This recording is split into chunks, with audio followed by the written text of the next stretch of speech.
Mga igsuon mayong adlaw kanatong tanan. Karon adlaw na usab nga Huwebes, Pitsa 20 sa bulan sa Abril sa tuig 2023. O karon mga igsuon aniya nakita sa ikaduhang semana sa Pasko sa pagkabanhaw sa atong Ginoong Hesukristo. Sa ngalan samahan, sa Anak ug sa Espiritu Santo. Amen. Ang ebanghelyo kinutlo gikan sa basahon sumala ni San Juan, Kapitulo 3, versikulo 31 ngadto sa 36.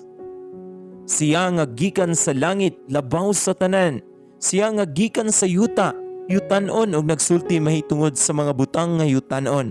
Siya nga gikan sa langit labaw sa tanan, nagpamatuod siya sa iyang nakita og nadungog, apan walay mituo sa iyang gisulti. Ang mutuo sa iyang mensahe nagpamatuod nga matinud-anon ang Dios. Kaya ang sinugo sa Dios nagsulti sa mga pulong sa Dios, og sa walay sukod ang Dios naghatag kaniya sa iyang espiritu. Ang amahan nahigugma sa iyang anak, o gitugyan sa amahan ang tanan ngadto kaniya.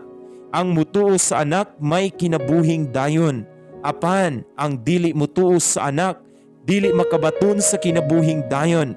Magpabilin hinuon kaniya ang kapungot sa Dios hangtod sa kahangturan.